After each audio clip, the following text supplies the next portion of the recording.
Fala galera, chegando com as informações importantes do Cruzeiro. O primeiro dia de Arthur Jorge na Toca da Raposa 2 será apresentado nesta quarta, comanda o primeiro treinamento com todo o grupo, um balanço aí dos jogadores que estão machucados, o que o Arthur Jorge vai ter para a estreia diante da equipe do Vitória e também um drama inicial neste momento na lateral esquerda. Muitos jogadores convocados, seleção principal, seleção de base, algum terá condição de atuar diante da equipe do Vitória? Tudo isso você confere a partir de agora, né? Vamos lá pessoal, antes aquele pedido sempre importante para você deixar o like, é só clicar aí no joinha, você vai curtir o vídeo, faça a inscrição, na sequência ative o sininho para não perder nenhum conteúdo. Primeiro dia de Arthur Jorge na Toca, conheceu todas as instalações, o primeiro contato ali com dirigentes do Cruzeiro, também com o pessoal de staff da retaguarda, departamento de saúde e performance, todas as áreas do clube. E o Arthur Jorge tendo uma primeira impressão muito legal de toda a estrutura que ele tem à disposição agora aqui no Cruzeiro. Deu para perceber pelo material divulgado pelo clube que o Arthur Jorge está bastante empolgado com essa vinda aqui para o Cruzeiro para fazer o trabalho dar certo. Pediu mais uma vez um voto de confiança para o torcedor estar junto neste momento, e o Arthur Jorge que estreia no duelo diante da equipe do Vitória na outra quarta-feira, dia 1º de abril, no Mineirão, e aí vai direto o treinador Celeste, ele que será apresentado em entrevista coletiva nesta quarta-feira. Vamos trazer todos os detalhes aqui na Samuca TV, estaremos ao vivo da Toca para registrar se vai ter algum pronunciamento ou alguma palavra de dirigente do próprio Pedro Lourenço, ou do Pedro Júnior, ou até mesmo do Bruno Spindel, ou se vai tudo ser concentrado ali na entrevista de apresentação do Arthur Jorge, que depois de ser apresentado, vai a campo. Aí sim, à tarde, tem a reapresentação, é o primeiro trabalho que ele vai comandar, e o Cruzeiro vai divulgar os detalhes também da programação. Penso que com essas duas folgas, com esses 2 dias de folga, o Cruzeiro deve ir direto até o compromisso diante da equipe do Vitória. De qualquer forma, temos que aguardar qual será a programação de Arthur Jorge. Ele que neste começo, eu diria que vai viver um pequeno drama. Por quê? O Cruzeiro tem hoje convocados para a seleção 3 laterais esquerdos. Um que está definitivamente aí na base, ainda não subiu, que é o Gustavinho. O Cauã Prats, reserva imediato do Kaique. Os dois estão com a seleção brasileira sub-20, são amistosos contra o Paraguai aqui no Brasil. E o Kaique, aí já é o caso de estar com a seleção brasileira nos Estados Unidos. O Cruzeiro estuda alguma forma de trazer de volta o Kaique e também o Cauã Prats. O Cauã é quase que certeza que ele estará relacionado para esse jogo diante do Vitória. O Kaique tem uma dúvida, porque a seleção brasileira joga na terça-feira, na véspera do duelo com o Vitória. O voo é muito longo para vir lá de Orlando para Belo Horizonte. De qualquer forma, o martelo ainda não está batido, o Cruzeiro estudando, porque sabe que é um jogador muito importante, tanto que pode até aí ser titular na seleção brasileira, o jovem lateral esquerdo Kaique. E com isso, o Arthur Jorge terá de lateral de ofício nestes primeiros treinos apenas o William Fernando, que até chegou a ser relacionado pelo técnico Tite, foi campeão da Copa São Paulo Sub-20, marcou o gol na final, e o William Fernando então é o único de ofício treinando nestes dias, nos primeiros comandos aí de Arthur Jorge na Toca da Raposa 2. Sobre departamento médico, as imagens que o Cruzeiro divulgou até mostrou ali o Luiz Sinisterra, que vem fazendo aí um trabalho híbrido, ainda não foi liberado. O mesmo vale para o Marquinhos, que vem se recuperando de uma cirurgia no joelho, já ainda do ano passado. O Cássio está totalmente entregue ao departamento médico, ainda com muitos meses de reabilitação.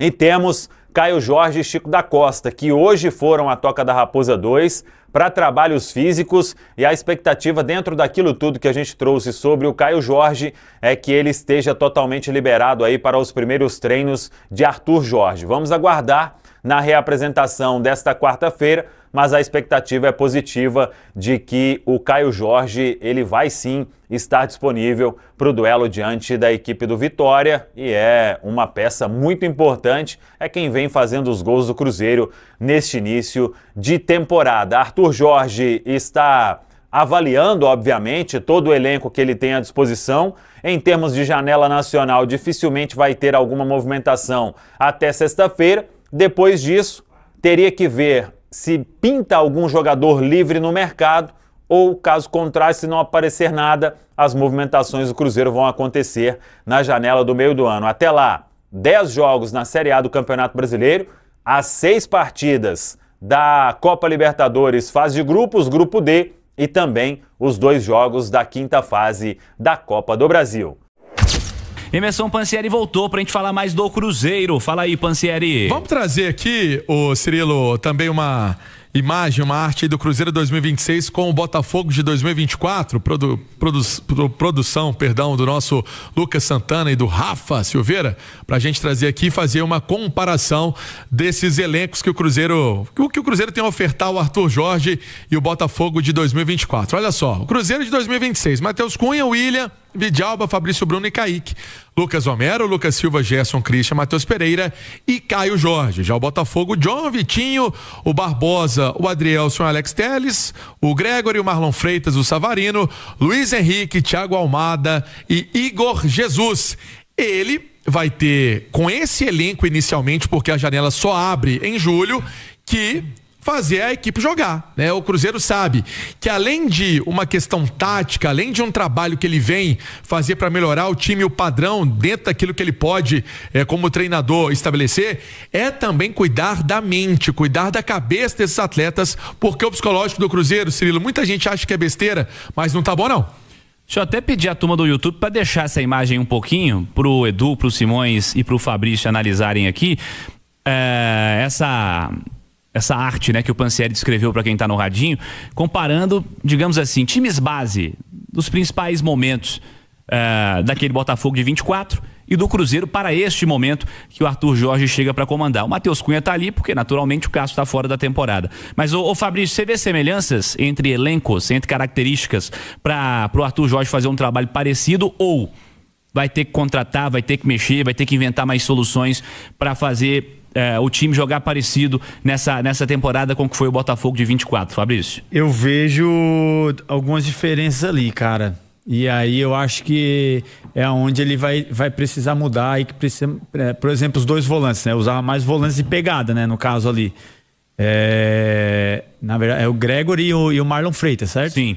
E muita pegada, né? Jogadores mais altos também, né? Tanto Fortes. É que o Botafogo naquele ano, né, Edu, ele fez muito gol de bola parada, né? Não tomava também, então, e além dos beiradas, né, que fazem total diferença. E vai ter e o Luiz Henrique, né, fazia toda a diferença. São jogadores aí que geralmente os portugueses usam isso, né, muito, né? Eles usam mais essa parte coletiva para defender taticamente, atacam sem movimentar muito, troca de lado, essas coisas, mas assim, eles apostam muito no duelo, principalmente dos beiradas, né? Savarino, eu acho que esse time do Botafogo aí hoje com certeza tá melhor que o Cruzeiro. Como é que você vê, Edu, essa linha de comparação aí entre o melhor Botafogo daquele ano e o Cruzeiro que se apresenta para o momento, antes de pensar em contratação e janela de meio de ano, Edu? Cara, é complicado, né? Porque a gente tá pegando o Botafogo que ganhou a Libertadores e o Campeonato Brasileiro, tava voando, né? Se fizer 1 contra 1 aí do Botafogo daquele ano com o Cruzeiro de março de 26, é 11-0.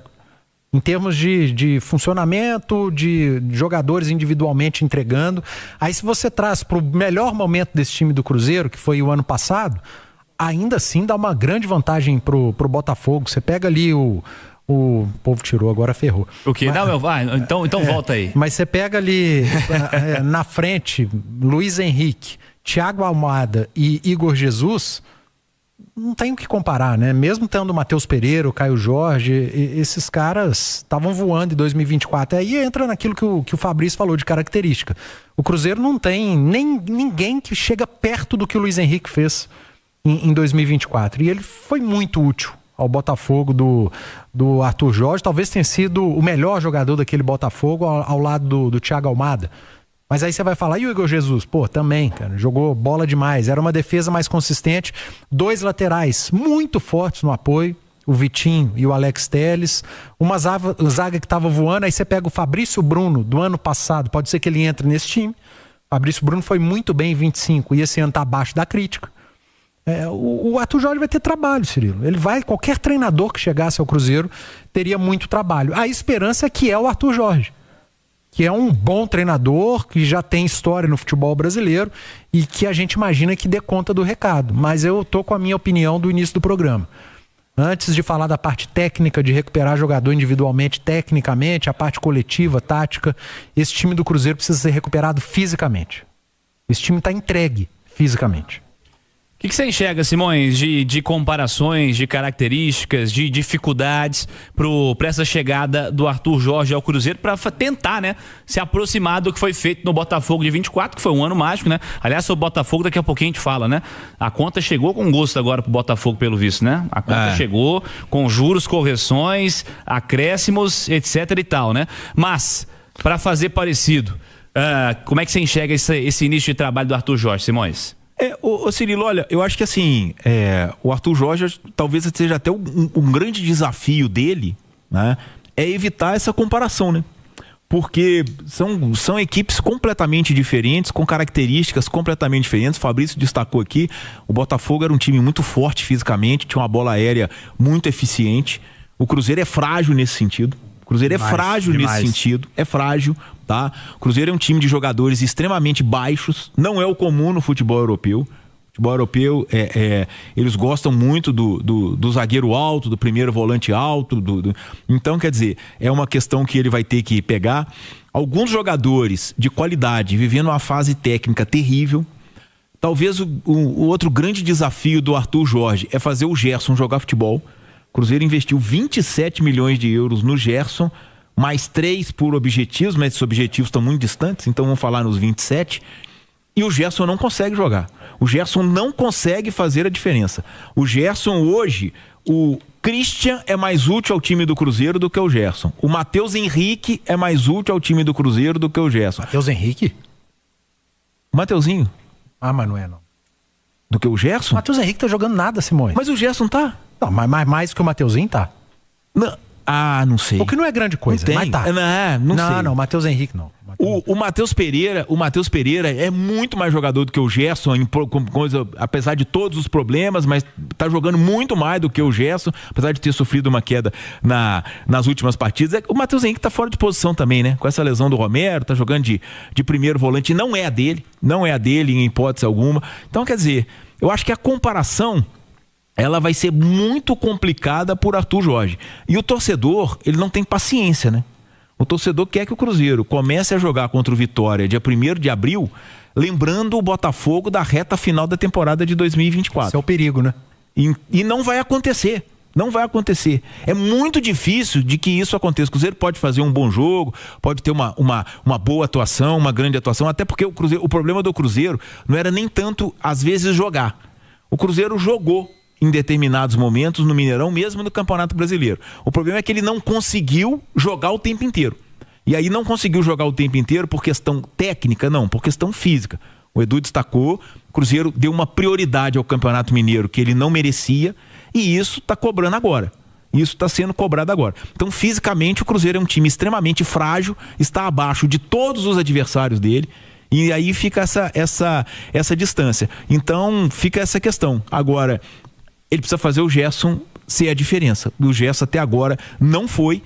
Até agora, o dinheiro do Gerson foi desperdiçado pelo Cruzeiro. Poderia ter pegado esses 27 milhões e ter contratado aí 2 ou 3 jogadores que iriam suprir carências do time que continuam a existir, sendo que o Gerson chegou e ainda não conseguiu fazer a diferença a favor do Cruzeiro. Eu acho assim que o Gerson, ele deveria definir uma posição que ele quer jogar, cara. Porque assim, ele chegou aí com esse discurso, né? O Tite me conhece, já trabalhei com ele em várias posições, daí que eu vou ajudar. E ele já foi, assim como a gente já viu ele na direita, já viu ele segundo volante, já viu ele pela esquerda, já vimos ele de 10 também. Mas todos assim, regular, mas não aquele Gerson, né, Edu? que a gente espera, que jogou no Flamengo, enfim, que era aquele cara cotado para ir para a Copa do Mundo. Eu acho que ele deveria definir uma posição, já que agora vai ser testado um time novo, enfim, deve um esquema tático novo, enfim, ele deveria bater o pé assim, sabe, e aí disputar a posição naquele lugar. Eu acho que o Arthur até deve conversar com todos os jogadores individualmente, vai questionar, perguntar onde se sente mais confortável para fazer uma tentativa inicial com todos eles. Mas é que o Gerson, ele é o Coringa, né, cara? Ele chega com o apelido de Coringa justamente por isso, com a capacidade de se adaptar a várias funções dentro de campo.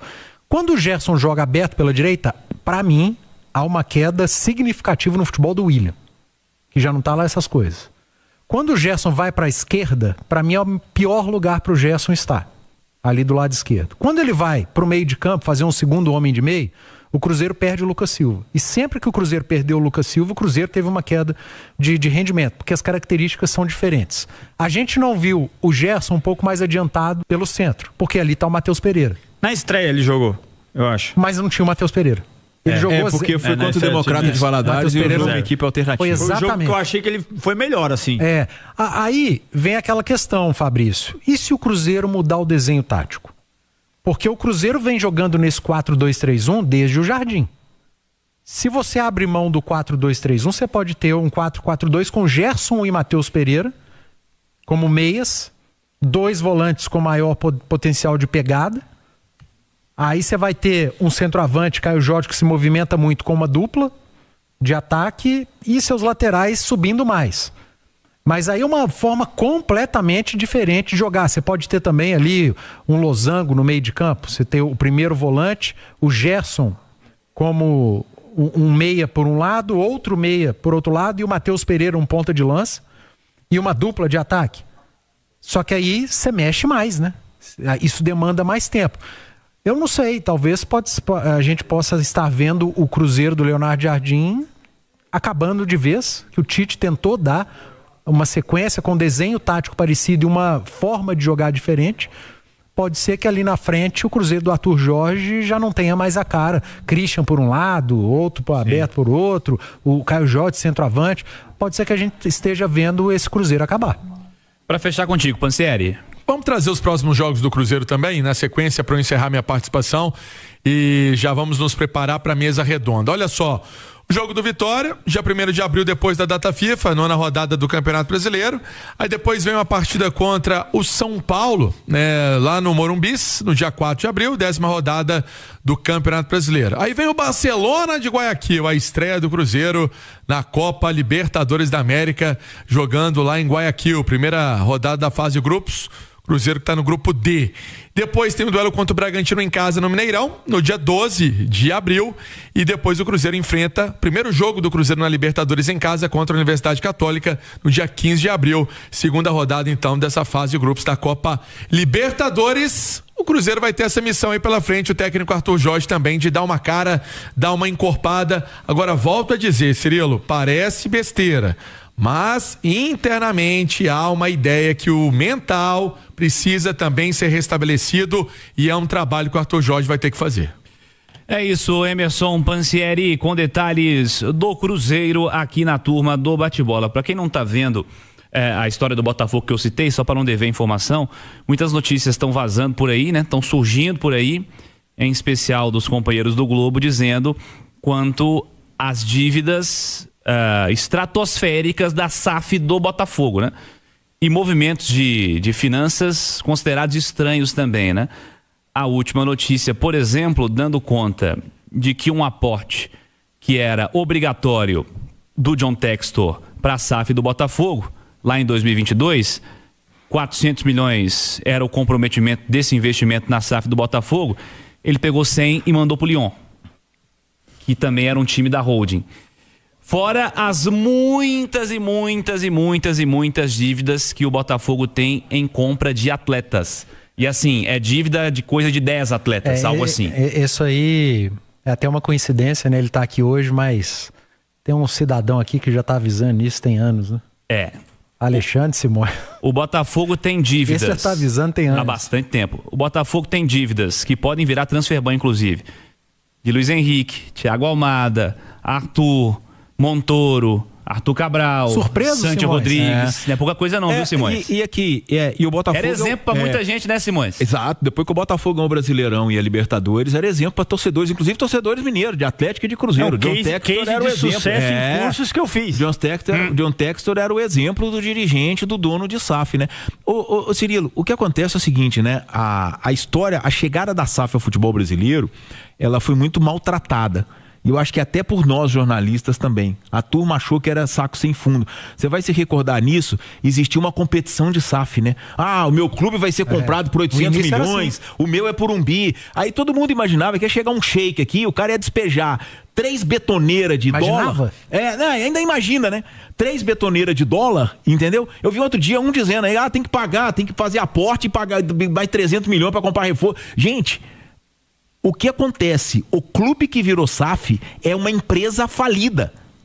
O clube virou SAF porque ele é uma empresa falida. Não existe empresa falida ser gerida com saco sem fundo. Isso não existe. Não existe em lugar nenhum do mundo e em qualquer segmento.